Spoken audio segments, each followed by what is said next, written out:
Corey! Yo, Jesse! What's going on, everybody? C&J Juse from the Cuse. And we are back with a full house. We are ready to rock and roll with you guys. We got some fun stuff today. We're gonna interview these guys, have fun, laugh. Lots of laughs. It's gonna be good. We What got you got? Ron Yells. Y'all remember him from the last time. What up, what up? And we got twin brothers, Dev and Cody. If you think it's no joke, this is the first time I met him and I thought for sure they were twins. I didn't know who was who. He's older by like a minute. What's up, man? What's up, baby? So, how was the interview? So it was good, man. It was good. It was our first interview, my first interview, right? Yeah. Definitely give you a lot of props. A lot of props go out to Corey.'s on like episode 7 for his interview, so it's great. It was good. It was a young kid, kind of opened up his eyes, like trying to getting him on camera was a little nerve-wracking. Okay. He was like, oh man, we did the first part of the interview, and he's like, I screwed it up. I'm like, you're good, man. We'll reset, refocus. Yeah. Don't be nervous. Like, we're on this together. And it was good. He kind of opened up about what his goals are as a young man, right? And I think that's the biggest thing for me is it's cool when you see where people start, like right at the beginning, right? We talked about this with training. It's like you got these people on Instagram or whatever, and you see them when they're at their peak point, right? And they're like, hey, look at me, right? Yeah. What did you look like 5-10 years ago, right? That's what I want to know, right? So that's the cool thing is I pulled him in, was able to talk to him at his foundation, Okay. right? Like right at the beginning where he's starting to lay the bricks. So it's cool. He's super nervous. I mean, he had some things happen. He's like, they keep canceling on me. I'm like, dude, you gotta understand the business, Yeah. right? Like you're gonna face adversity. You're gonna have to overcome that. Just keep chugging along, push through all the walls. So it was So cool. is that his goal to pursue? Because you said he's a coach, right? So yeah, he's really starting to do individual basketball trainings, Okay. right? Like he really, really wants to do that. He was a basketball player. He played on varsity for 4 years, right? Had kind of a tough go at it, Okay. right? Because it was kind of right around the COVID era Yeah. of things, so it kind of made it tough. But it was good for him. He was able to. He's not going to play in college, so he knows that. He's faced that, and he's like, I want to do something where I can benefit kids, and he's turning into a coach, which is pretty cool. So that's something for long term. Yeah. Okay, He started his own website. Like he's really getting the ground running with that. He's great with the technology aspect. He wants to do video stuff, video clips for kids, and he wants to create an opportunity for these kids. Yeah. Something more than he ever had, right? Yeah. So it's crazy to think in 4 years how much has changed. Like he didn't have a lot of this one-on-one stuff, these coaches that are coming out to help you. 4 years later, now you got coaches all over that are doing one-on-one stuff and really creating opportunities. So it was really cool to get his input from where he's starting and from my input where I already am. I gotta think of the name of the college, but my cousin Jaden, his older brother Stefan, is a college coach right now. He's young, fairly young, and he's been doing it for some years, and he's actually moved up the chain, which I find is so cool because he started assisting. Yep. You know, and I don't know his story is far from there because I'm sure he might have been the ball boy, you know what I mean? So he actually, you watched him grow because you look at like somebody like Eric Spoelstra for Miami, you know he was the film guy. No, I didn't know that. He That's worked crazy. in the film room. Yeah. He would cut and edit and do things like that, and now he's the head coach of the Heat. And he's been the head coach for a while. Like he won 2 championships. Yeah, I was like, he won the two Shaq and Wade, right? with LeBron. The 2 with LeBron and Wade. Okay, yeah. Yeah, I forgot what was it. They had Wade and Shaq though. Yeah, Like, but when I he think was that 6. was Wade's first one. Right, he was a coach. Yeah. No, I don't think he was a coach. I think Somebody Google that. Right, first. yeah. It might have been Riley. It might I have thought been he was like the CEO. I thought He he owned is the team. now. He's like the president Yeah, or he the owns the owner team. now. But I think back then when he first came in, I think it was. But don't quote me. I think it was right. But I know Spoelstra came in. I know he won the 2 with LeBron. Yes, I know that yeah. definitely. But he could have won it with Wade. But I know Wade's Right, 'cause first they had Wade and champion. Shaq. That Without was Wade's LeBron. first champion Yep. with Shaq. Yep. And then when LeBron came, that's when they won the 2 of them. So. We can almost go full circle there, right? And look at our Syracuse University with GMAC. I'm pretty sure G-Mac was a part of the staff, right? Mm-hmm. And now he's a head coach out at Siena, I think. I didn't know he was a head coach. I think, right? We can fact check that too, but I'm pretty sure that he's moved up the ranks, right? You go from a player into the coaching staff. Yeah. Obviously, you won a national championship, so you have that career, and I think he's a head coach now. And you see, it's kind of fairly easy when they're already in that same. Yeah. You know what I mean? Yeah. Like they're already a part of the team. Yeah, when So you got to it's go just- from the bottom up and really earn. And there is some coaches that earn their way that, you know, nowhere near part of the team, and they earn their way to be, you know, the head coach or whatever they want to be within, you know, the organization. But And we can talk about that whole aspect with training too, right? Yeah. Like getting up to that level of training of like an NFL trainer or whatever. You know, most of the time it seems like you have to be educated or you have to get a high level of education to get to that point, right? But there's some really good trainers out there that can step into those roles and do a lot of success for these athletes. Yeah. And I think you see that individual side really kick in with like NFL players. I know a friend of mine, she ended up marrying a kid who was Khalil Mack's trainer, right, for the Bears. I think he played for the Bears. He was in the NFL, but he was a beast. And like that, he told him, he goes, anytime you need a job, anywhere you go, you call me and I'll make sure it happens. So it's pretty dope that you have that stuff. So. So what's up with Dev and Cody? How you guys doing? I'm doing alright. Alright, yeah. I'm good, man. So you guys aren't nervous, are you? Real quiet. Listening, yeah, nah, I'm just playing. I think Dev had a long day of work, so he's just ready to go now. That's what the drink is for. So let me ask you guys a question because you two are sneakerheads. I did peep his Jordans, by the way. The Jordans and you see the phones. Like those are positive. Yeah. Those are my size. Sorry, go ahead. When it comes to sneakers, because I really don't know, what makes a person a sneakerhead in y'all opinion? In my opinion, it would be somebody that collects sneakers. Goes out, tries and gets every pair that's limited edition. So that's what it really goes down to, like more a limited edition? Okay. Yeah, I would say so. Alright, that's right. So I definitely have a question to go off of that, right? Because I have two friends. Well, I have a friend and a kid I coach, right? Who is like constantly all about sneakers. Like he has a ton, and for him it's all basketball stuff, right? Like it's the new basketball sneaker that comes out, whether it's a Kobe. My son used to be like that. Yeah, so like, but then like he'll return, like he'll bring shoes in. There's a store in the mall where he trades them in, and gets like $200-300 for these shoes and stuff. But like it's constant. And then my buddy Josh, like he refuses to take his shoes out of it. Like they put them in a box. He carries them everywhere in the box and replaces them. So, for like, what is the big drive for you guys? Is it always that attraction of like a Kobe sneaker or a brand new sneaker? Is it the limited edition aspect? Is it, what is it? Not necessarily that. I'd say more so the style. Okay. That's what gravitates me towards it more is color, style.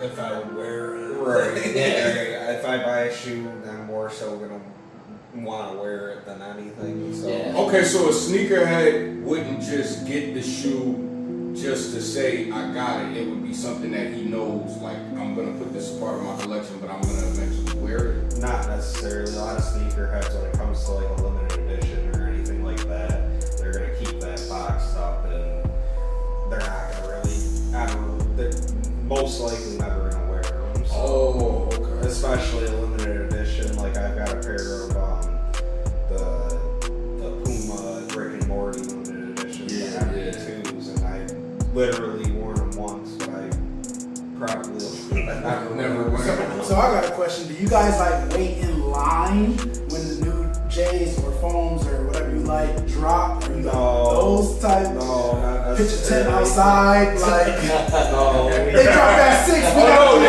got they do that in the city. Yeah, and that's why I was They do asking. that, yeah, I sneaker know. con, they do Yes. So like, if the new Jordans drop at 9, are you in line at like 8? I mean, a lot of stuff since COVID has gone to online sales. Mhm. Oh, so you haven't got to that. A lot of stuff you gotta try and get online and get it, and try and order them before anybody else does. But most of the time, it's gonna sell out within minutes. If you're not still even get them. I remember one year I was down in when I was back in the city where they had sneakers on. And these 2 kids came out and you see like armed security with them. And I was talking to my boy, I'm like, why the hell are they having it? And he was like, because they probably bought some rare edition sneakers. And the crazy thing was, SneakerCon, a lot of people were getting robbed. Absolutely. Because you're coming out, somebody's watching you. Absolutely. They know which car you're going to. Mm-hmm. The moment they're gonna follow you, they're just gonna duck behind another car. Yeah. The moment you go to open up your door, they're gonna come with something, either a gun or a knife or something. Or if they can strong arm you, they're just gonna strong arm you. And it's crazy because you hear some of those sneakers, they be like thousands of dollars that people have for. That was my follow-up question. What is the most you would spend on sneakers? I was actually thinking that too. Like, if this is $1,000, are you gonna go? Okay. Most I would spend on a pair of sneakers, just because I'm personally gonna wear them. I don't like just getting sneakers just to keep them and hang on to them. I would probably spend at most probably $500-$600. Okay. Because you know what? There's Jordans that are around that price. And I always said I wanted the Raptors, and I know when me and Devin were looking it up on his phone, I think the prices went from like $3 to like my size was like $500 something. But I like those sneakers, you know, because the Jordans that I have are flights. And I know people call them the fake Jordans, but I don't care. I like them. I was gonna put those on. I got the black and golds. I got the blues. I had the white and reds. Like, and you got the white and blues, right? The Carolina blues. But to me, there is no fake Jordan. I mean, there's fake Jordans because you know people make fake Jordans. Yeah. But when them flights, they look like that's an actual Jordan brand. You know what I mean? But just to hear like those prices, but the Raptors, I wanted those, and I still do. Like, those are the only pair of Jordans I think I would pay $5 something, and then the Olympics, because I know them Olympics are expensive.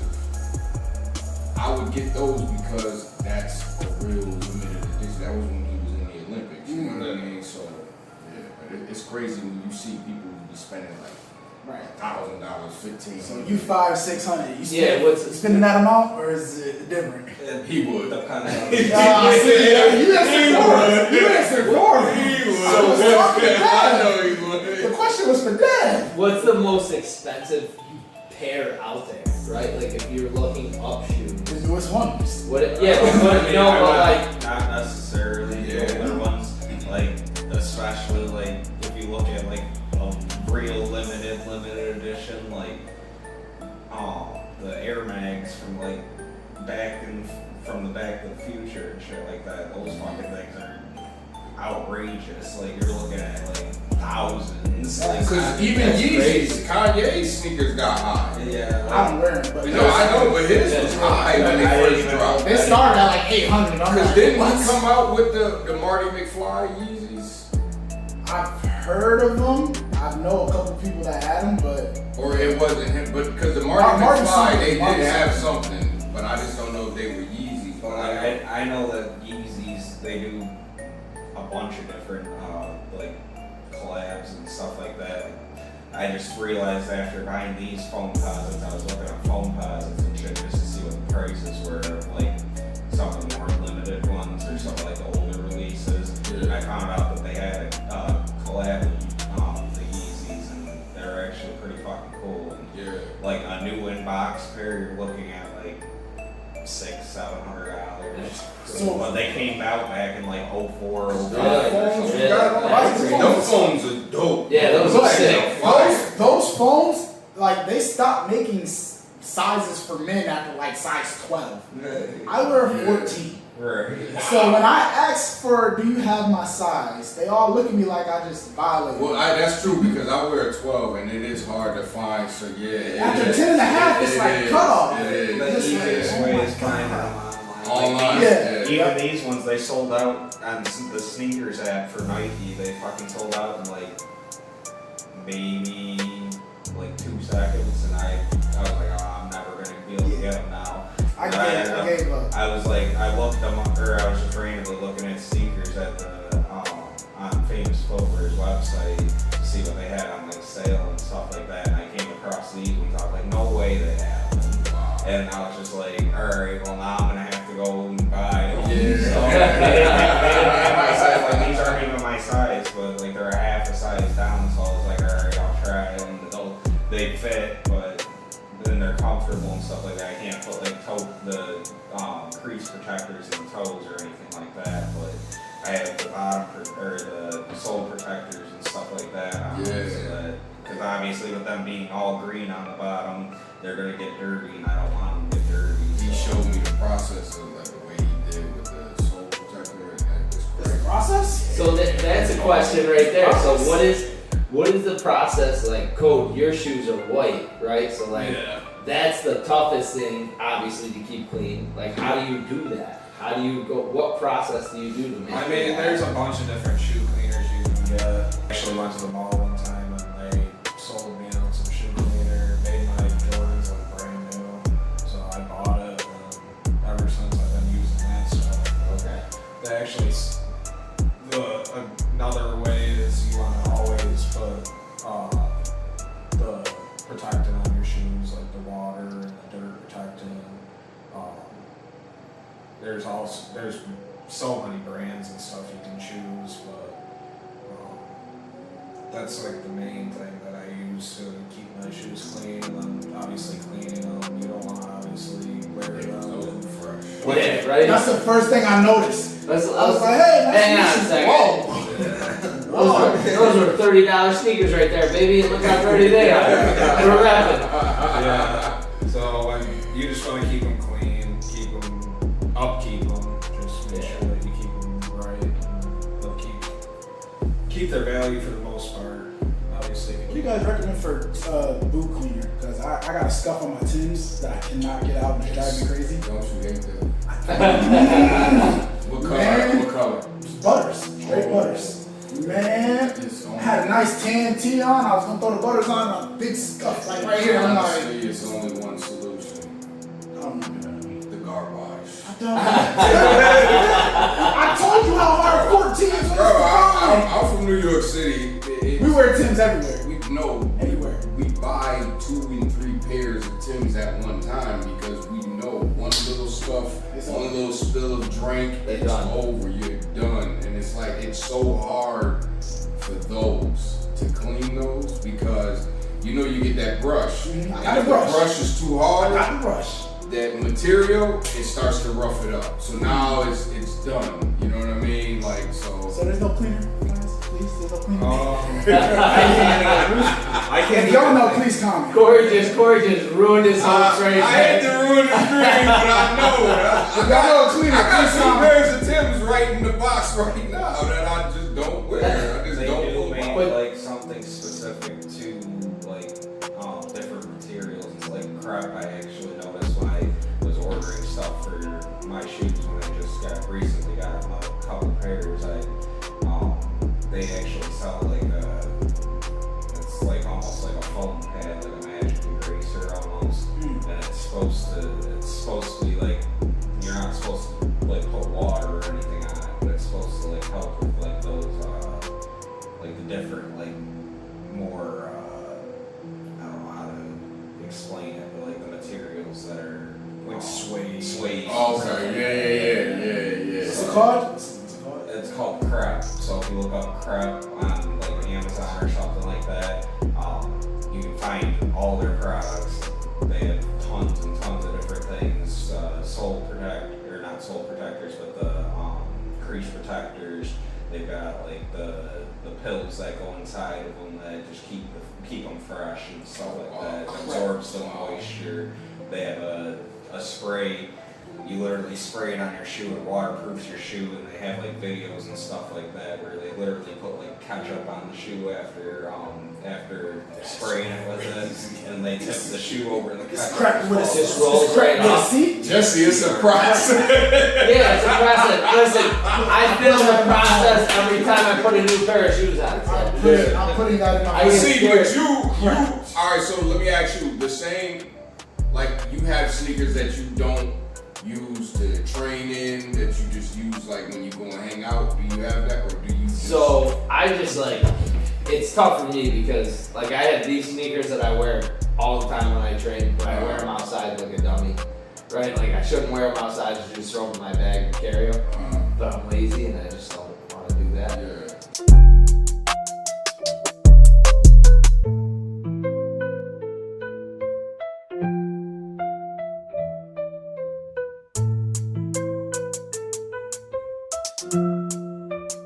This is my logo and logo to my website for my fitness page. Hey! It's- So Corey, you ever pour another man's drink?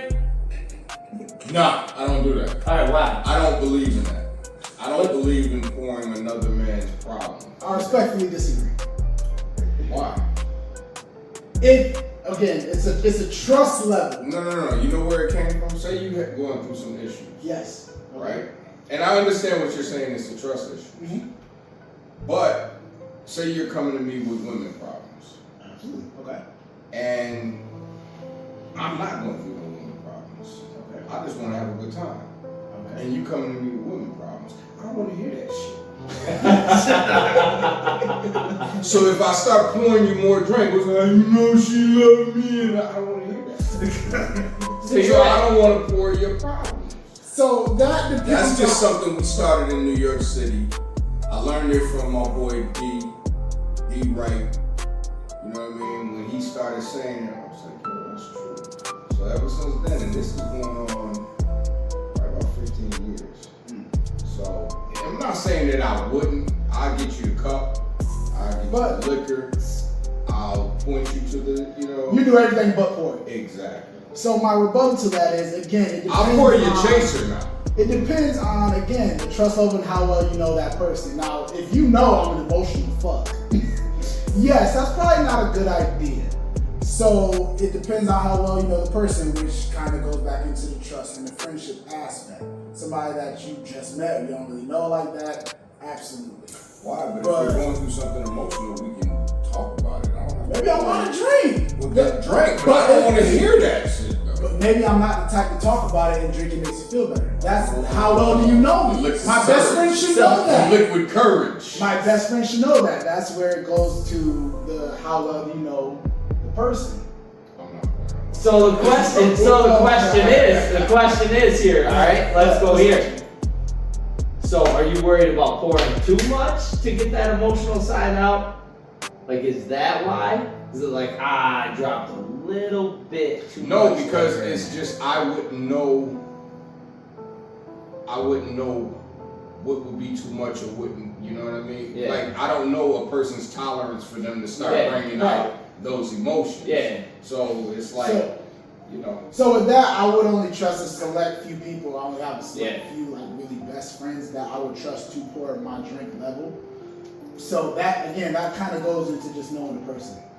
That you can't really. There's no straight answer to that. How well do you know that person? I guess it comes down to like what you agree or what you don't agree. Because if I'm staying the night here and I got women problems, well, But that's then- different. We can get But fucked then I up. would still, but you can pour your own drink though. But I'm staying the night. So if I Doesn't want matter. to, I'm crushed on the couch. But you're not disabled. I'm not pouring another man's trouble. Are you guys pouring another man's drink? No, I do not pour anybody's drink. Thank you. Besides, maybe if I have a girl. Exactly. Females Women don't is count. totally Females, different. obviously, females My don't life count. is totally different. Yeah, females don't count, obviously. Okay. Are you pouring another man's drink? That My son, I would even pour my son because that's my child. But another man, I'm not gonna pour your troubles. I just won't do it. I mean, if Unless my I guess- son is sitting here going through some emotional I would. shit, then nah, we can talk about it. But I'll be like, go get you a drink.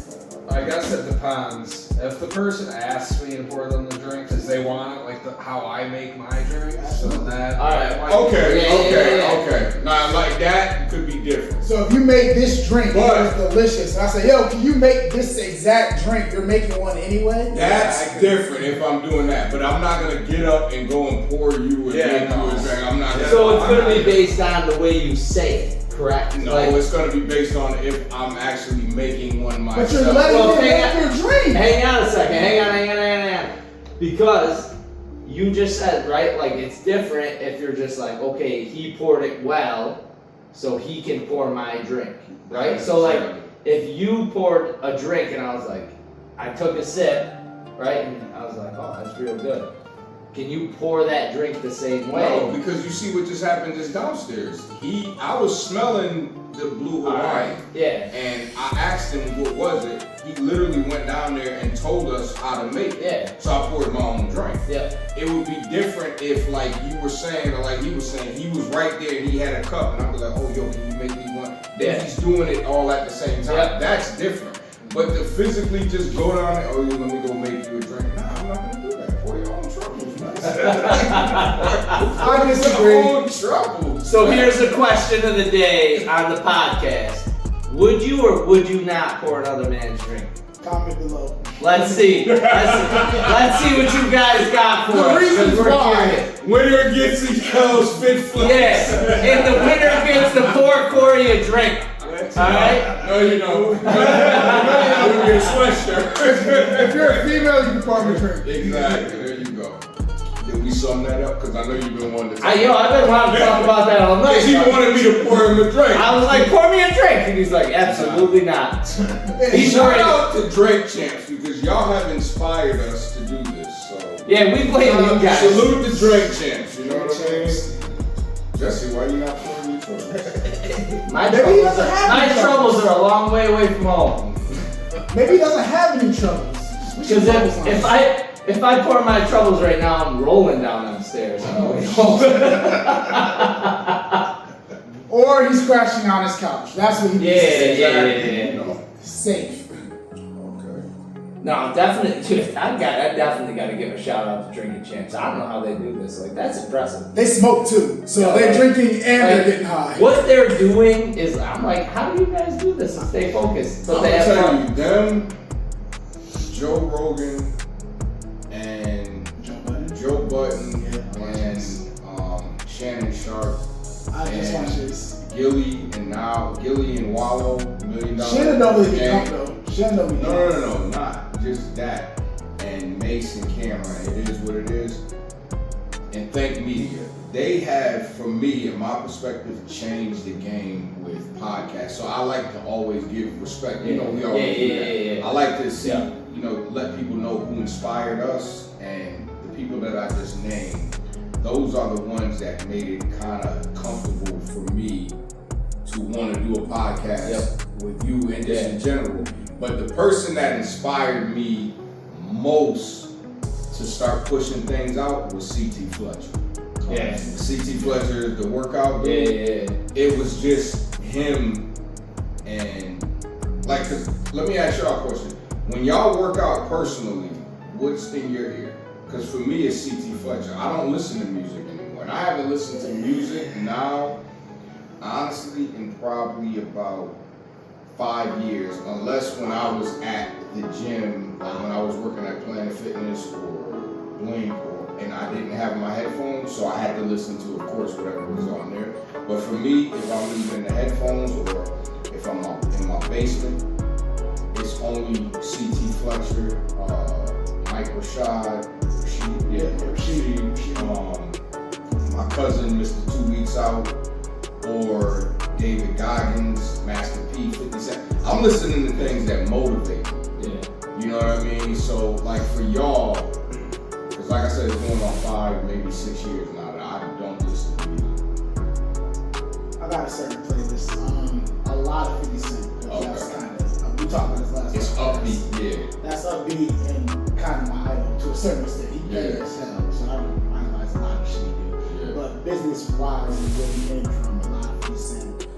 Some currentness, I like the baby. I like Lil Yeah, so a little something like that. And it's nothing wrong with it. Right. So I do listen to music. Yeah, okay. C.T. Fletcher when I want to lift heavy and want to hit go. Okay. So when I want, very sporadically, when I do get the urge to hit a new PR, I do got CT in my fucking ear. Because you know what it is? Because I know he yelling at me. I feel like I'm in the gym with CT Fletcher and whoever he's training with. Like I feel like I'm right there with him. You know what I mean? So it's like it's one of those things that motivates me. But like for you, So I listen to rap or hardcore, right? like rock. Like no, like Hate Breed, like high intense. Is that Yeah. Oh, So okay. like, Yeah, no. I know.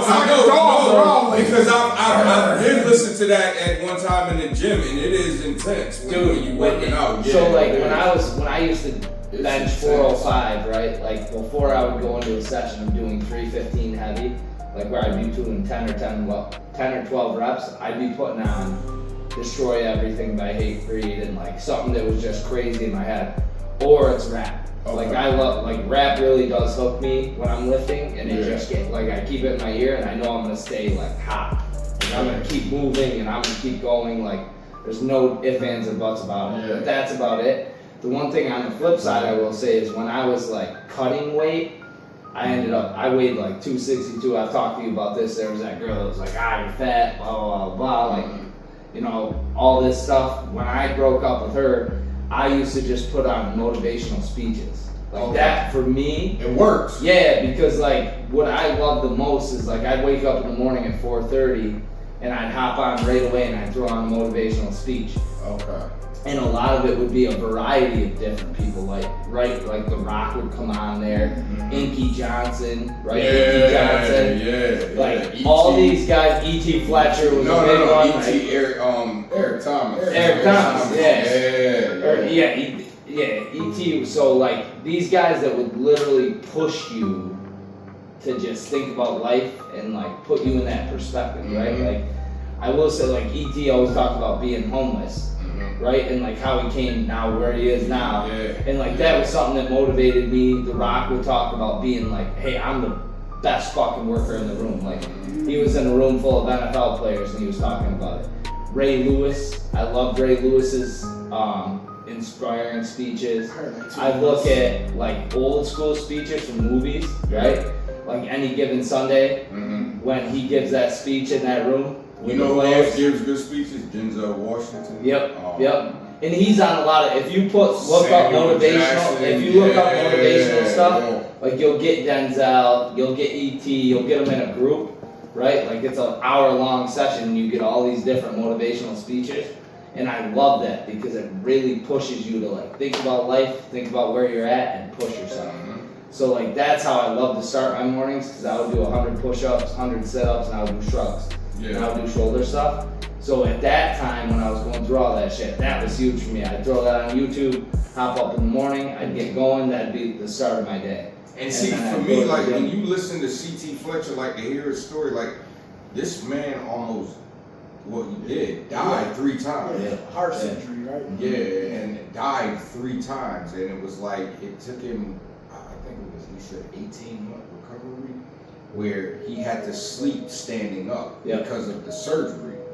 And like his son had to spoon feed him. Doctors told him he should stop. Doctors told him if you're gonna compete, one of his things he was talking about the day before, the doctor told him, he ended up losing the lifting competition, but the doctor told him, if you go out there and lift, you're gonna bust arteries and you're gonna die.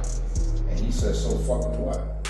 I'm dying doing I'm gonna die doing what I love. And I can appreciate that because we all go through things. We all have our stories, our trials and tribulations. We all come from something that we went through in our lives, whether it was younger, older, that we can draw back to, you know, and to hear him say that, it's just like, there's no excuse. It's just like, honestly, when I'll look at like a YouTube video or an Instagram video, and I'll see a guy in a wheelchair doing pull-ups. And I'm sitting in my house, whether I'm gaming or computer or I'm just sitting there watching TV and I'm like, what the fuck is my excuse? Yep. Why do I look like this and he looks like that? There's no excuse for him, you know what I mean? We talked about this at the last podcast, like how bad do you want it? Exactly. Well, that's exactly. And that's like inspiring for me. It was we did a Tough Mudder. Have you ever heard of those? Like, Yeah, my old supervisor did like 4 of those. Yeah, so we did it's one. crazy. I'll never forget it. It was me, my best friend, like his wife and everybody. We all went as a big group and we were in Vermont. And this guy legit, like, he had one leg, he got blown up in the military. And he's like, yeah, I already ran this 3 times. And I'm like, what? So he sat there, we were waiting in line because you got, like, shit gets crazy when it gets backed up at different, what are they, obstacles. Mm-hmm. So it gets backed up and we're sitting there and he's like explaining his story. And then he tells me, he's like, I'm sponsored by the company that runs this and they send me to all of them. So like he goes and does like 100 of them a summer. Wow. And like he's already ran this thing 3 times and I'm sitting there and I'm looking, I'm like, dude, like when you get home, like you said, what's my excuse? Mm-hmm. I just watched a guy who got his leg blown up, probably went through hell and high water, sitting in a hospital bed wondering if he's even gonna survive. And now Wanting he's to out, survive. yeah. And now he's out there just fucking getting it. Like not even a fear in the world, got his prosthetic, like getting it. And I'm like, that to me was a cool story to just sit in that moment and be like, wow. That's just You know what I mean? unwilling motivation. Like people just push through. It's like they find something about themselves and it just overcomes everything. And it's just like when you look at that, it's like, well, what's your purpose of not doing it? Yeah. You know what I mean? So yeah, that's No, it's pretty cool when you get those opportunities and you get to meet different people. And that's the cool part about like meeting different people, whether you're in the gym industry, if you're not in the gym industry, like it's not something you have to do by any means, but it's cool when you meet people and like it gives you that trigger. You know what I mean? Like obviously we've talked about like what we face to push us to get us to the point of being a trainer and whatnot, and like you start seeing that you're able to help people no matter what they do or no matter where they are in life, right? Like you can see people overcome these obstacles, and when you see that, you feel better. Because you know what the biggest motivation for me in the gym and inspiration are not just necessarily motivation, but when I would see people that are older than my mother's aunts and uncles coming in, like I was training a 95-year-old guy. And God bless him, I hope he's still alive. This was years ago. But for me, that made me feel good because it was like, and I wasn't doing nothing crazy with it. You can only do basic. Right. Even if it was, even if it, I just had him on a bench, just sitting up, sitting down, just working on flexibility. But for me, that was so inspirational because it was like, wow, I could be like that. Yeah. When I would see people 80s, late 70s come into the gym, it was just like, and then I would come home and I see my mother on a bike. I see my mother lift the weights. I was like, wow, that's inspiring. Because you think, and not taking nothing away from the people we name, but those are people in our age range. Yeah. Those are people, honestly, who are supposed to still be doing. CT's a little bit older now, and he's done remarkable shit in his life. So even for him at a point to where he's in his 60s, if he wants to slow down, he can slow down. He was like a 6-time world champion. Yeah. How much more does he have to prove? But when you see people in our age range, it's like, oh, really, we're supposed to be doing that. Yeah. If we have the will, we have the strength, we have the desire and the motivation to go do it. But when you see somebody in their late 80s, and I would talk to a lot of these older women, older men, and it would be like, what pushes you? And it's like, well, I either come to the gym, do what I gotta do, or go to this doctor, stay on this medication, and eventually it's gonna kill me. Yeah. So it's like, either I'm gonna work out or I'm gonna die. Yeah. So you pick your choice, and it's your choice. So when I see that, for me, the biggest inspiration is like, that's what I aspire to be one day. You know what I mean? Because I don't have to be, because you see the difference between the fit 80-year-olds and the 80-year-olds that are sick. Yeah. It's a 50-50. Yeah. It might even be a 70-30 because you may not have a large amount of 80-year-olds that are working out. You may have more that are sickly. And it may not be that they don't want to. It just be they can't, or they decided to not do something and change their lives when they should have. They just said, well, you know, because you know some people get that mentality, I'll do it years from now. And sometimes them years from now it gets worse. Yeah. So when you see people like actually pushing and motivating and doing it, you just like, there's no excuse. You know what I mean? So there's two things I want to kind of bounce off of that. So I have a client who's, I think he's 70 now, right? Like, he just sent me, he goes away every year, he skis, right? I run him programs every like 4 months. He gets on the program, runs it, make sure he's prepped for every stage. Like if he's going into ski season, he's ready. First time I met him, he could barely walk, right? And then 8 months into a program, he was skiing 5 days straight. He stopped taking pain meds. I just got a video from him last week, last week. He's in an ice bath. That's cold plunge, right? With a glass of wine, right? At his grandson's house, right? Living the life. But it's like, that's so cool knowing that you do that. And then the other thing I want to bounce off of that is like longevity, right? Like when we lift or work out or do whatever, right? The goal that we used to have was lift heavy, right? Like we want that mindset of like, hey, I can bench this, I can do this, cool. right? Like that ego type of mindset.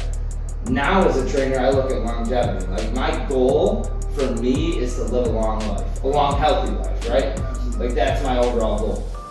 When I see my clients that have gone through cancer, when I see my clients that have gone through adversity, and they're still getting it, right? Like how, like you see that, like you said, how inspiring that is. Yeah. That for me is when you're like, holy shit.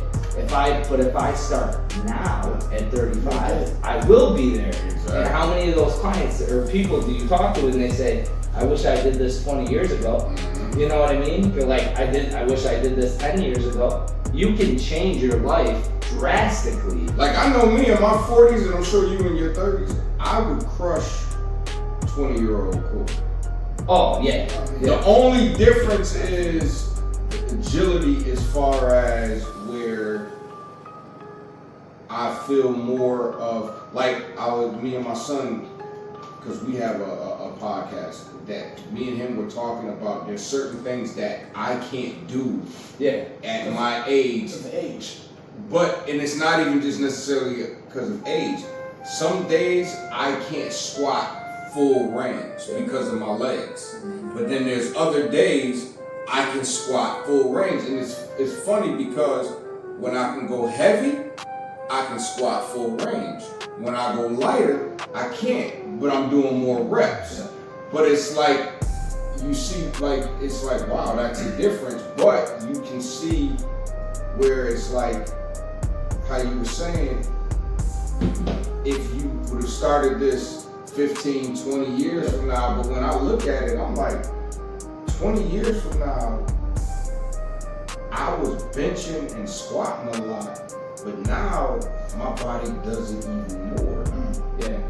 You know what I mean? Maybe it's the will, maybe it's the drive, maybe it's the Mentality. mentality. So I was actually knowledge gonna say of that. knowing what to do, you know, Yeah. because as a trainer, and I'm sure you guys are like this, we're always evolving. Yeah. Like me, Yeah. I'm always looking at different exercises. I'm looking Improve. at how can I improve. Yeah. I'm looking at different exercises, different ways. I'm talking to different trainers, and you're trying to figure out, okay, things like what we were doing 20 years ago, you know, we were doing just basic. We're not bicep doing that curls. anymore. Now we're actually turning our wrists Yeah. out, and we're doing different things because you know there's the frontal, there's the back, Yeah. there's all types of the bicep. So you're learning these muscles, and it's just like, oh shit, you know what I mean? So now you're applying it. So now when I'm looking at it, I'm like, man, I don't think 20-year-old Corey can deal with 40-year-old Corey. Maybe as far as the energy wise. Yeah. You know, but as far as like the strength wise and the knowledge, I'm like, to me, I'm actually in the best shape and position that I think God has put me in right now because I've learned, you know, and back then I was smoking, I was drinking, I was hanging, I was hustling. I was also doing so much more that was going against, not necessarily distracting because I was my own distraction, but I was going against what I knew I should have been doing, but I didn't because it's peer pressure, you know, and I understand that sense what you mean by distraction. Yeah, I do get that, you know. But I think Ron nailed it on the head. You come to mental state, right? Like it's that mentality now. Right? Like our mentality is different.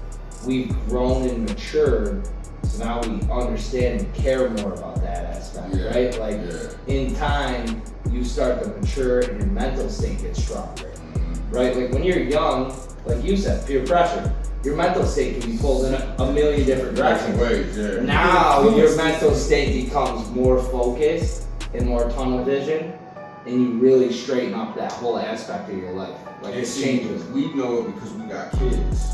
So it really makes it, you know what I mean? Yeah, that tunnel vision. You know what you're like. You know because you're dealing with, you know, and so you really become so tunnel vision and focused because you're like, nah, I gotta be around for them. Yes. And I gotta be around for them and be that role model for them, right? Be that protector, and you know, we both have daughters. I have a son and a daughter, and you have a daughter, so it's like we really have to be in that protective mode because it's crazy out there. Yeah, it's that dominant aspect, right? Yeah. Like you gotta be dominant, and you all men want to be protectors no matter what, right? Like that, you want to protect your girlfriend at all times. Like no matter what, that's the way we gotta look at it.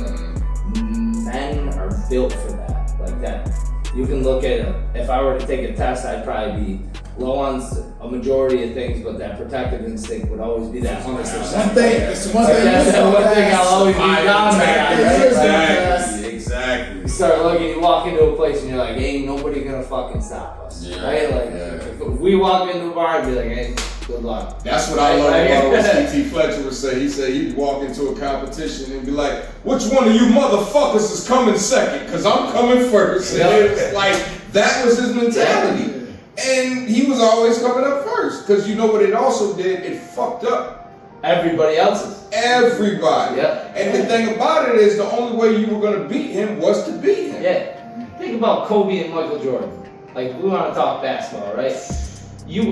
If you're a young player coming into the league and Michael Jordan's standing on the court, you're already intimidated, right? Like, wearing his shoes. You know what I mean? And a lot of them were. And a lot of them were. Right? Like, I'm wearing Jordan. Allen Iverson said when the first time he played Jordan, he was looking at him and he was just like, he saw his aura, he saw the glow, and he was looking at him and he was like, oh shit, he got the shoes on. And it was like, for him, he's thinking about the TV, the card, everything with Jordan. For Jordan, this is like, oh, look, these are the shoes I put on every day. They're just sneakers. And I'm gonna whoop your ass got my right name now. on it. Yeah. But then what happened was the reality of who Allen Iverson is and where he came from made him become the beast that he was. He was like, nah, I'm from over here. You ain't gonna do that to me. I'm And gonna that's bust that your ass. And that mental state. That was Kobe's mentality also. Yeah, the Mamba mentality. Like, that's a real thing when we talk about that. They Like, shoot like 53 throws and night. like when you left. what you look When at, he like lost the championship, when the Lakers lost the championship, he went to UCLA and ended up shooting like 1,000 shots. After the championship. And like Are you tired? Like, Because for him, he said because he lost, that was his punishment. Like Kobe would punish himself when he didn't do right. That's a real, like that's a crazy. You could almost call it a sick mentality. coach that. that's think about if you've ever seen those Netflix series. I don't know if you guys ever saw these, but you look at that Netflix series when they talked about that Olympics, right? And they bring Kobe in, right? Like Kobe wasn't in there yet. So like they had their team set and then Kobe walks in.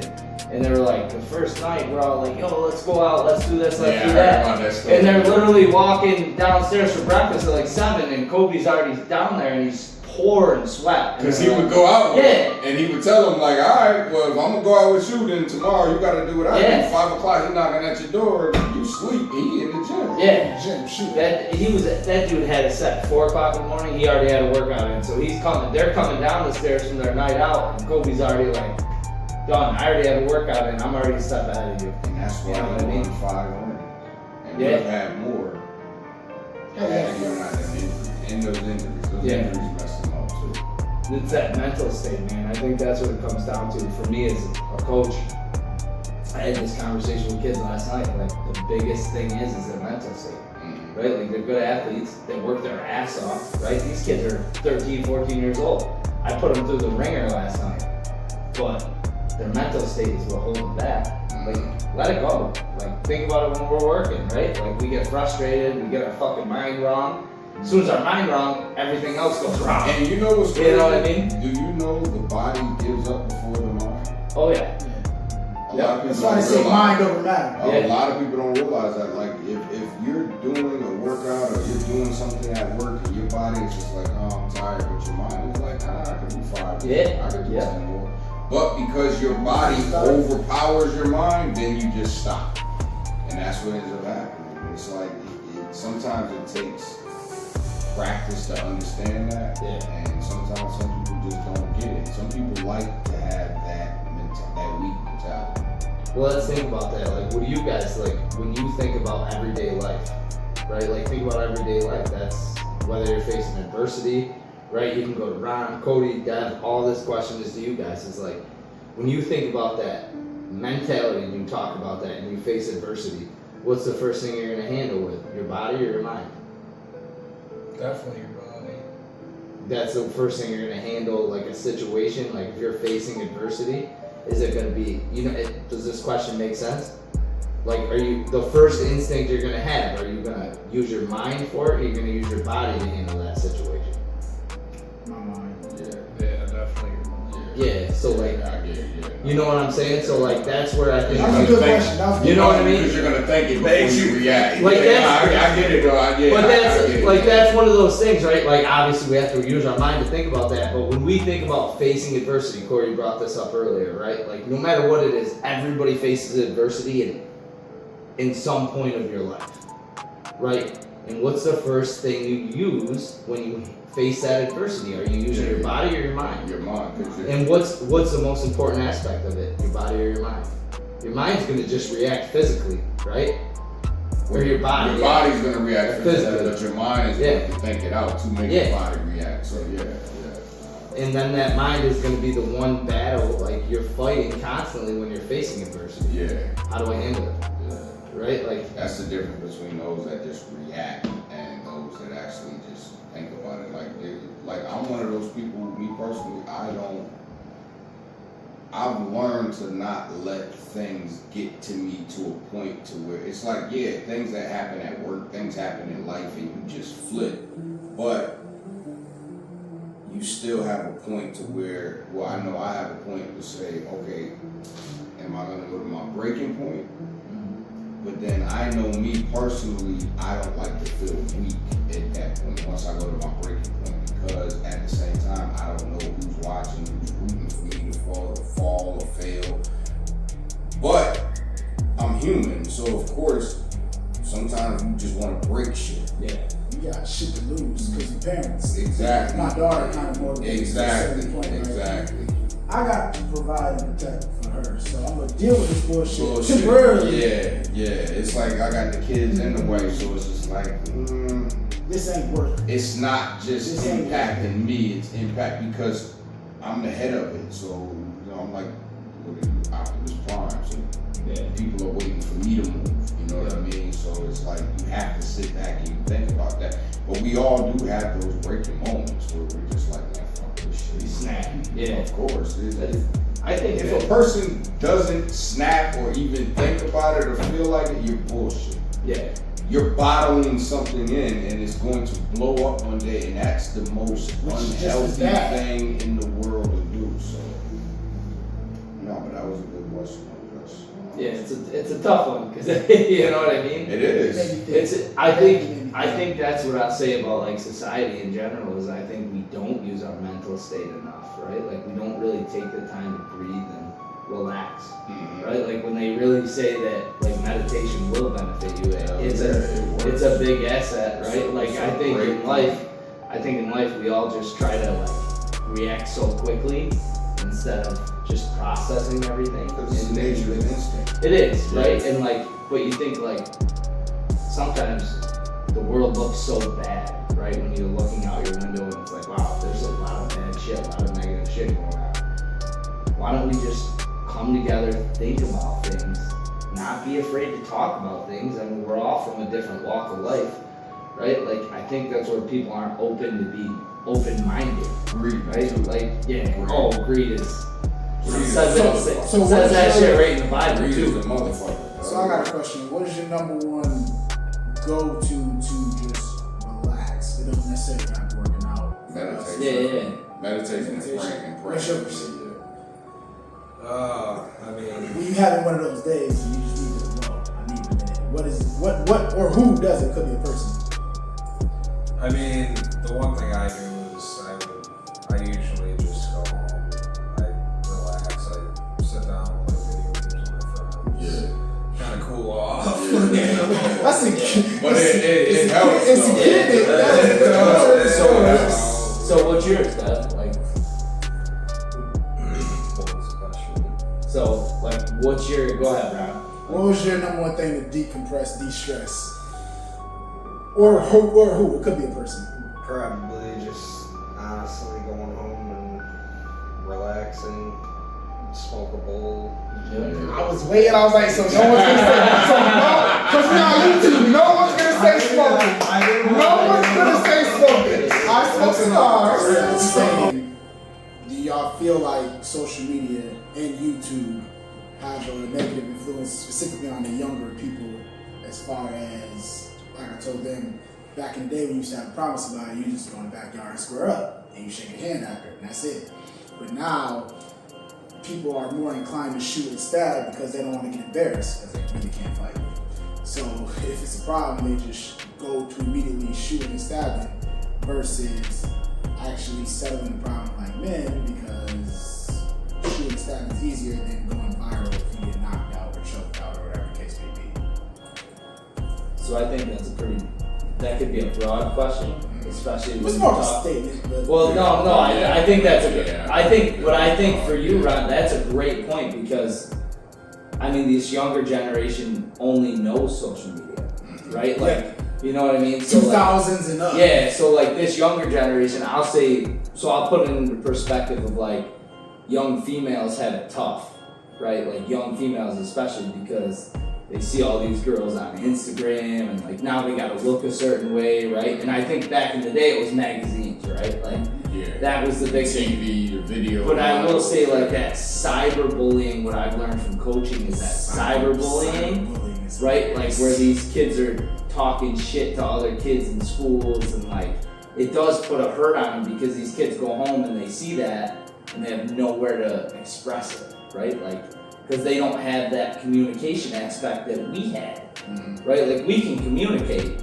without hesitation. Yeah. These kids don't know anything because social media is their only communication outlet, unless their parents are really strong about that and they're like, please open up to us, right? So like they're holding that shit in.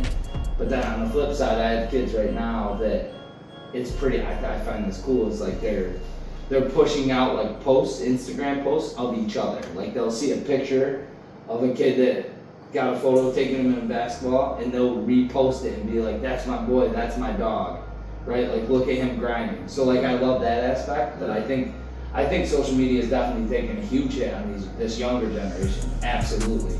Like the way they perceive things and the way they handle things, because they have no outlet. They don't know how to communicate as much as we did. We were able to communicate with one another, we were able to talk things out. Like, it's different now. These kids hold that shit in. To be on the flip side, though, I also think, and this is my bias side, I think we blame social media for a lot of shit because a lot of these kids in this generation, these kids are very intelligent. These kids are surpassed us as far as technology, maybe not so much as emotions and things like that. So they know if I do this, I'm gonna go viral, I'm gonna blow up. So they know it's they can still say, yo, go meet me. It can still be, I'll see you at 3 o'clock. But it's easier to I'll say I'll see you at 3 o'clock and know there's gonna be a bunch of people filming it. Yes. It's you know what I mean? So I think they also play upon it also because it's like everybody wants to go viral. Like how you said with the girls nowadays. It's true. They went from the magazines and they went from the video models and we only got to see a certain image. Like I'm not blaming hip hop or rock or whatever. The girls started dressing a lot more provocative because that's what sells in music. Sex sells, it sells in movies. When social media picked it up, the average girl down the street, the girl from next door, figured out, oh, I can make money off of this. I don't have to go to school, or I don't have to try to be a model or get into somebody's video. I can just show my ass and show my tits, and then I'm gonna blow up like that. So they play upon it, and they're intelligent, you know what I mean? But what your perspective is both sides. They don't know how to express themselves the way we knew how to do it. Yes. That's the difference between us with social media. We sit here and we look at both sides of it because we talk about it. We talk about adversity, we talk about positivity, whereas them, they're like, it's like when I look at, and I'm sure all of y'all do this, you scroll through Instagram, at some point when you're looking at these women, and it's not a hate thing, it's not a jealousy thing, but it's like, damn, y'all got it so easy. Like, that's all you have to do. It's like, you get some that act like they're working out, but all they're doing is showing their ass. And it's like, damn, that's so easy. And then you're looking at whether they're buying likes, buying views, buying subscribers, but 9 times out of 10, if a woman's showing her ass, it's easy for her to have 27,000 followers because there's 27,000 perverts out there. Where it's like, I may do a bench press and they only get 16. No, they fuck about that.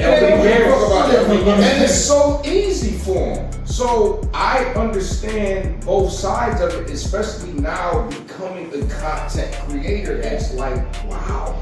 You start to look at the analyticals of everything, but you also start to see, like my son was telling me, he stays off of, my son only has TikTok and YouTube. He had, and then Facebook. He had Instagram, but it was getting too draining. Snapchat, it was getting too draining because it was like, he can play ball, he can do video games, he can do music, he can do video production, but he was competing with people that he's not gonna win.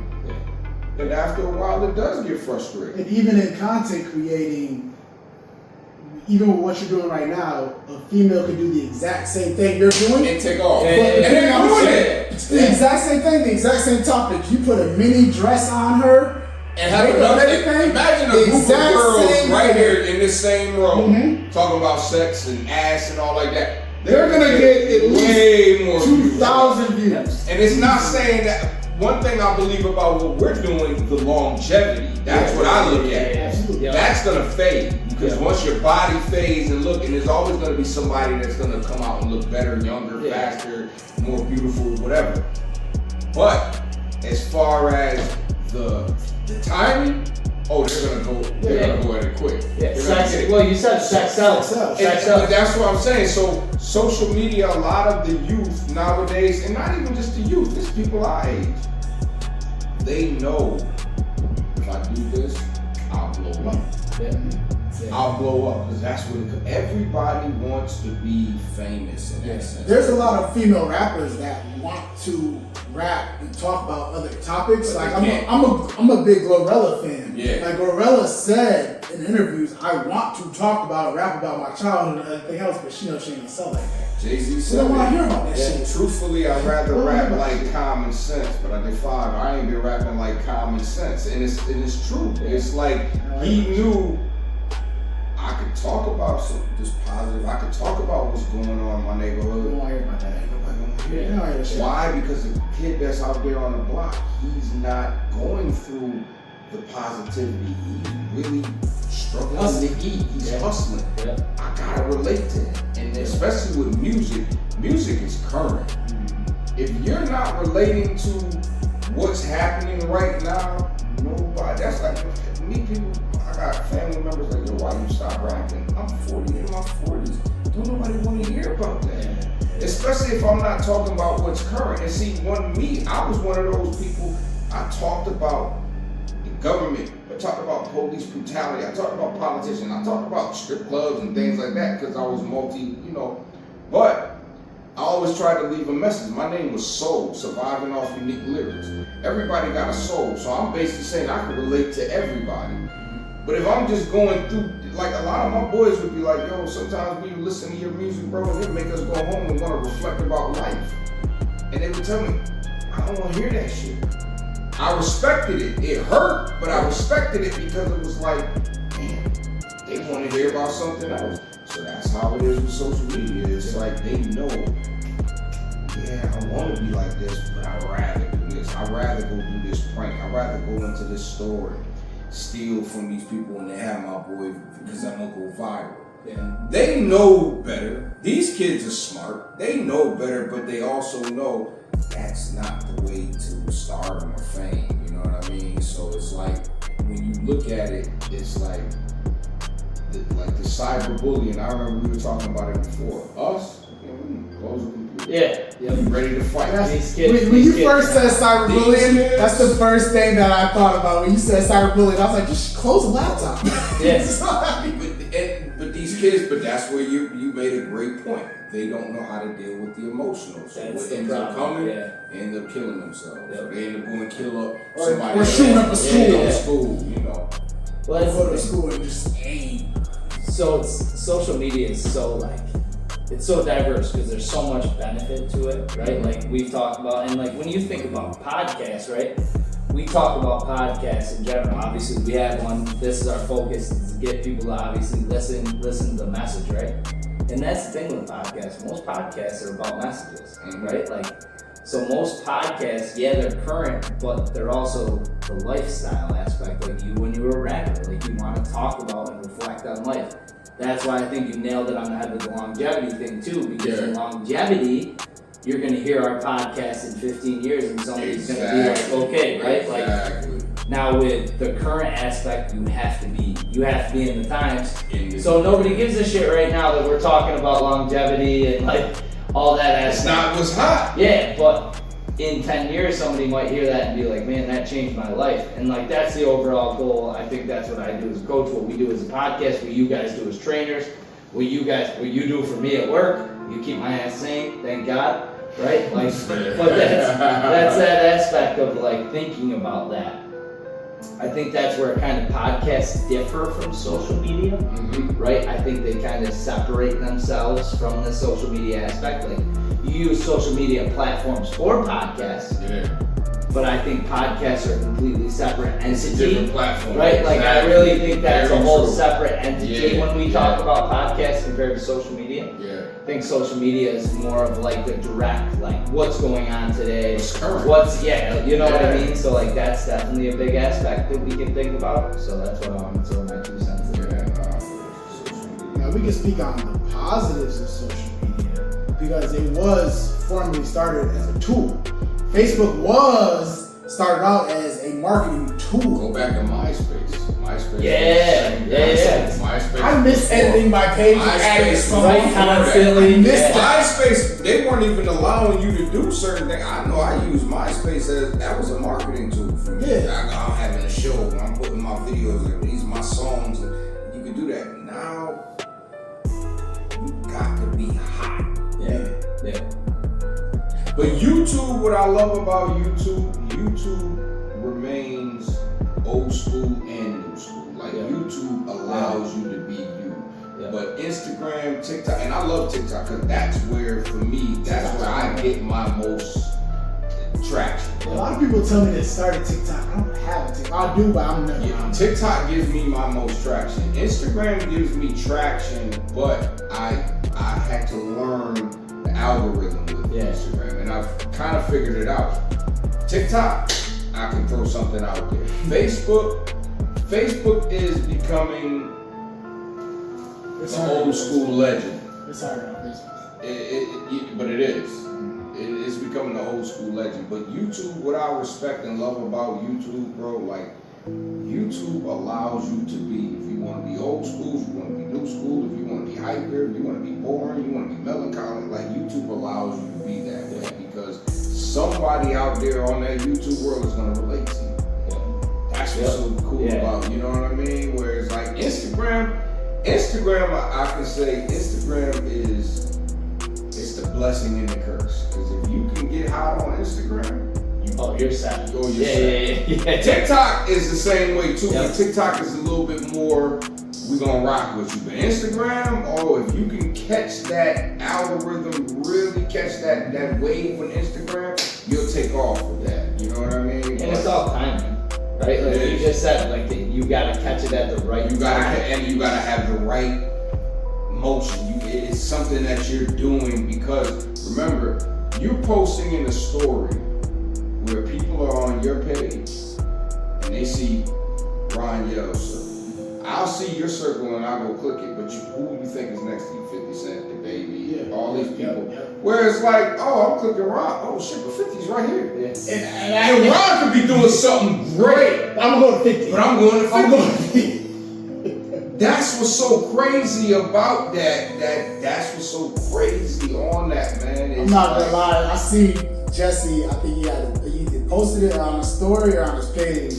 You were training somebody in basketball. It was like the most recent post. I ain't gonna lie. And Method Man was benching. Right there. I looked at Jesse's story. I was like, oh, she's helping the kid. That's good. You know what's so crazy? Like I look at it, it's like, oh shit, Jesse's way is right there with Method Man.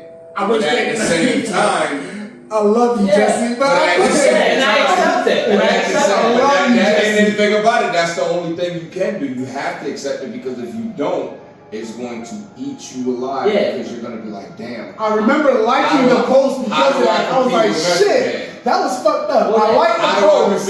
I liked your post. And but there's somebody in Russia right now looking at Method Man, but there's nobody in Russia that may be looking at it. You know what I mean? And I understand that. And that's where, like, when you get into this stage of life where you're like, I know the purpose I'm doing it for, right? Like, I don't need the likes, right? Like, you want the likes? Yeah, it's great. Okay, if I got fucking 1 million views, fantastic. That's what you guys love me.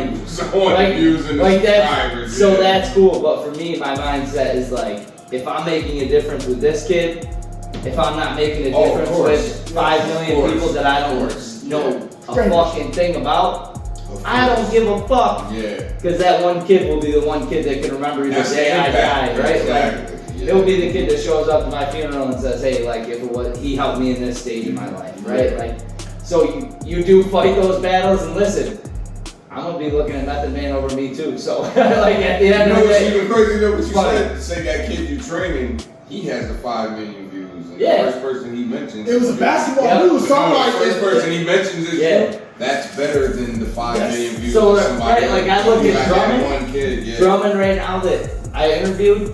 That fucking kid's gonna be way further ahead than me in 10 years. I know that shit. That video but that I posted motherfucker on my story. You know how many? That video got more insights from non-followers. There were people hitting me up and requesting friends to me, and I'm like, who the fuck is this? Right? I'm like, oh, that's Drum Friends. I'm like, see, I started thinking. Thinkers and wheels start spinning. I'm like, oh, okay, I see. That works to both ways. goes to networking, And right? that's, At the of end of the day, course. that networking, Of and course, bro. like think about That's where we- Facebook comes in handy. That's Think- what it was yeah. originally made for. Think about like our Networking. lives in general. Like networking is the connection for everything, right? Like you could meet one person, and that person can know anybody. Like there's a guy The we work right with, person. right? Like there's a guy we work with right now whose son owns a massive protein company, right? Like that guy, I got introduced to his son through that guy, right? Then that guy is connected to Latavius Murray and Jim Boeheim, right? Like that networking, will I ever meet Latavius Murray and Jim Boeheim? Probably not.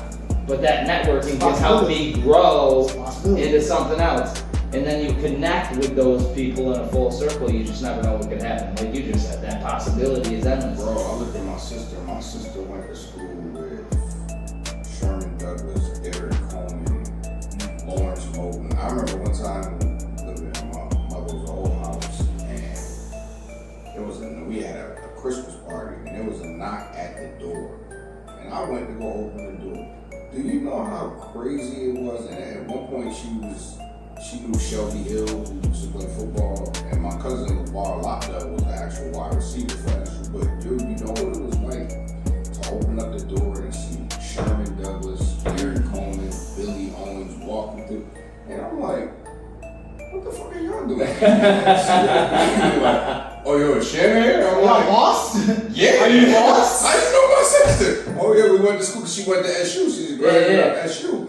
But it was just like the network, the connection, and she was it still is such a cool individual that they connected, and it wasn't about anything dating and nothing. It was just they were just friends. They were just cool. But that was such a cool thing. Like I could see Lawrence Moulton today, and me and him still know each other and laugh and joke like it's nothing because he remembered me when I was a kid. Yeah. So it's like that networking goes such a long way. You know what I mean? So it's like to be able to reach out, like you know those people, to be able to reach out, talk to them, it goes a long way. But that's again the positive of social media.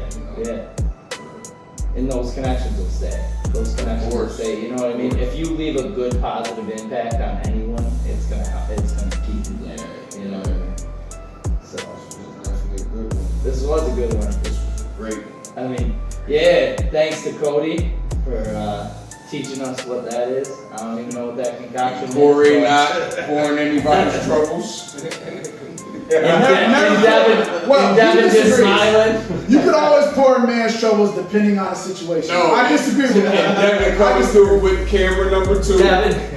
Devin's coming through with everything. I don't know how he does Shout out it. He to keeps the me sane sneakerheads. at work, and he knows everything about technology. I don't know. course Thank you, I Devin. You're awesome, Devin. AKA cameraman, AKA editor. Does everything. And his twin brother. And his twin brother, AKA the assistant executive producer. Just giving titles right now. CFO. And the sneaker kings in the house right here. These two. Those are the freshest Jordans I've seen in a minute. Yo, but you know what? I'm looking at your sneakers, Rob. Those is dope because I'm seeing. Suede. Yeah, that's dope. I told you, but again, I wear a 14. So when I walk in, so I don't even ask what, like, okay, do you, like, what sneakers do you have? I immediately ask, okay, let's skip all the drama. Do you have a 14? And then they skip to they look at me like I just violated, like I asked them for their car or something. Like, you ever get like that ridiculous request from a friend, like, hey, can I borrow your car? And it's like, wait, I don't even know you like that. Yeah. So they look at me like that. So after 5 minutes of that, okay, what do you have in 14? Let's skip all if you got the sneaker. So they finally pointed out to these, and I'm like, well, I wear black, I wear gray a lot.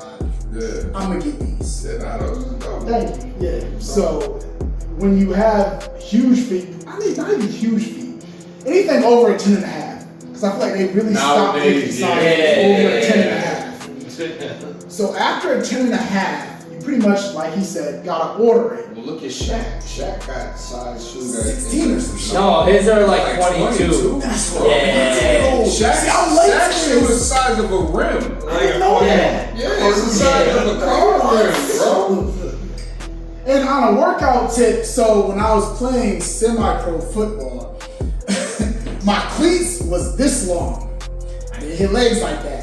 So my legs was this long. My upper body Just step on his feet. Yes, that's what the coach was saying. I was a DB. So just step on his feet and he'll fall. And as a wide receiver, they would hate blocking me. Because I would just step on your feet. I'm not going to try to fight off the block. I can just imagine boxers though. Boom. Like if a tall boxer, because there's some tall boxers, I can just imagine what their size, because it's like you have to be able to, move your feet Yep, and you got to box. have your toes. But it's like you don't know when you step forward if you stepping on that person's toe and you can't move, somebody gonna rock your ass. Yeah. So it's like You don't want to be that close. oh Hell no. You don't. Sometimes you can't avoid it. Yeah. You know what I So mean? basically, after a size 11, 10 and a half, 11, yeah, it's just order online, like you said. Just because going into a store and I know for asking, me with 12s, only thing I find in 12s with no problem, especially in the city, are like boots. And then when I do see 12s, it's like low tops. And I do not like 12s and low top because it look like big boats. I feel like a doofus walking around. Jesse, do you wear the steel toe sneakers? I know we gotta wear steel toes. Well, for our job. I wear boots. Okay, I wear Yeah. boots, but I know there's drivers that wear sneakers that are steel toe. And I'm like, I can't find steel toe sneakers. I know Walmart, but I don't even mess with Walmart. I think your best bet is Carhartt. It sounds crazy, but I saw a guy with steel toe Carhartts on the other day, and I'm like, yo, those sneakers are actually pretty sweet. They're sneakers. Yeah. Carhartt make sneakers? Yeah, I didn't know like, that. neither did I until I saw him, and he goes, Wow. and they're steel toe. I'm like, get the hell out of I here. didn't know So that. I'm like, all right, but I'm guessing that's all online. Like, Of course. that's it. I mean, like you guys said earlier, everything's kind of gone online now. I mean, think about after COVID. I think everything's just shifted. You know, you got online Walmart orders, right? Like, I still believe in going to the store if I want to pick out my fruit and fucking I'm over vegetables. that. Like, I'm sorry, I don't want some random ass Yeah, me, person I'm going to the me. store. So- when it comes to Yeah, food, I'm yeah, going to like the store. I don't want some random person picking But I up know my a lot fruit, of rubbing my their hands weights. on it. Who knows? A what lot they of my do. weights I ordered online. Yeah. But I went to Dick's Sporting Goods Yep. and I found a lot of dumbbells, and it was so funny because I would go to the Dick's on Erie Boulevard. Yeah. And I would find like 40-pound, 50-pound dumbbells, and I'd go grab them and I'd bring them up to the counter, and one of the guys would be like, where you found them? And I'm like, he was like, where they buy the dumbbells? I'm like, nah, I just happened to go around the corner, and I looked under and I saw him. He was like, man, I stashed those under there. I knew he had to sell them to me. And I was like, oh shit, my bad. He's like, yeah, don't worry about it. Wait till some new ones come. So I'm gonna ask you I'm guys, taking these. do you guys order your outfits online too? No. I was just going to store. I was saying, everything online is So speaking I of the gotta, shoe I thing, gotta though, try those on. the shoe thing. Do you guys always? So do you order shoes for an outfit? Like if it's a gala, like if I say, hey, come to my house, I'm having a business I would go buy dinner, it. I would go buy whatever, Yeah. and I invite you guys. I think Are that's, you ordering I think that's shoes? more women that do Or that. or do you have Okay. outfits for your shoes? I should have asked I that. say it's business casual. That's a come to my different house. question, though. I mean, I usually. That's why I said business casual. Yeah, if it's yeah. business casual, I'm inviting you to my house. You're gonna meet my boss, CEO, or just a Christmas party. It's sophisticated. I would go buy Are you guys ordering your outfits? Nah, I'm going Usually I order my shoes and then I base my outfits off. on the shoes. Okay, Yeah, okay. exactly, yeah. Like, Sound like- I don't have an outfit or some clothes and be like, oh yeah, I gotta go get these sneakers to go with it. I'm wearing a khaki and a button up. Like I would go out business and buy it. button up. Now, if you had like a party like that, I wouldn't even order it online. I would go to the store. Yeah. Same here. Just because I know it's like, I don't want to know like, okay, it's coming up tomorrow and this comes in today and it doesn't fit. Now I got either something too short or too long. Now it look like Now I gotta go to the store anyways. And now they not even be able to have this thing. So I'd rather go pick it out where I know I can try it on. Like, see me, it's very tricky when you're ordering clothes, unless you're ordering like, if I knew, okay, your sweatshirt. Yeah. If I wanted to get 5 of them, I would get the different colors. I would get large. So I would know, okay, it's all gonna come large. It's just gonna be different colors. They're The only the thing same I have fit. to worry about if they don't have the color that I want. Yeah. Other than that, nah. But if it's like a tuxedo or something like that, I'm not ordering that shit. I'm going You gotta try it out. Yeah. Because your shoulders, when we work out, Different. shoulders, Chest and shoulders. it's different. Like, Chest and shoulders getting you every time. Totally Yep. different. This has been C&J Juse from the Cuse. We have Ron Yells. We have Cody and Dev, the twins. And of course, Corey and Jesse. I said it for you. Hey! I'll let it roll off. we are lit. I love them. Thanks for coming out. Fun. This is all good, all fun. Thanks for coming, guys. Thanks for joining the party. Yeah, Ron, thanks for the hoodie. Fellas, thank y'all for coming. And we definitely will. We'd love to do this again. Yeah, for sure. We are out.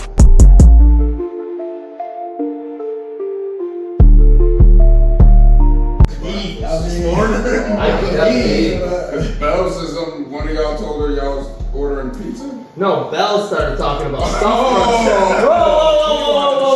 Whoa! She was like, Belle started who talking said it? about She was stuff like, pizza. She wanted the Domino's Kevin's stuff. brother and Ron. I'm like, oh, they didn't say that. Recording. Yeah. We're good. Okay. Corey, what you drinking? Ron. Also diabolical. Diabolical. Diabolical. Yo, we should make some, what do they call bloopers? Corey, we should have bloopers on this. Like, just start doing bloopers, like we're talking shit to Ron right now. Just being normal, we're like, Are you in love? she's like, You know this is gonna come out. and Shit, she this goes, is on YouTube. So are you in love? This is on YouTube. hey, That's how do his you spell answer. diabolical? Are you in love? Girl, I'm gonna give you the diabolical love. We're good, YouTube. We're good. That's you talking about me saying, what did you say I said in 05? Oh, the bomb. The bomb. You said, oh, Dad, these drinks are the bomb. You still writing I said, what? You still writing love letters? And just so we all know, we're representing Yells, Fit, and Flex. There's the blooper. His pause is like, yes. I was like, Yes. fuck, I don't want to Fitting. fuck, I don't want to fuck it up. Of course, I got my Fit Flex sweatshirt on. Which you could get. Should I read this again? Please don't. No. I gotta read it upside Yeah, down. it's Fit Flex. Yes. Fit and flex. Time out, time out. Gotcha. There's a hand. His hand right now. Why the hell do you think I was confused for a minute, bro? Wow. There's an He said, right, bro. Yells, fit, and flex. Fit and Flex. I'll put it. Well, definitely. Don't worry, we'll definitely Definitely put his put it on. website on there.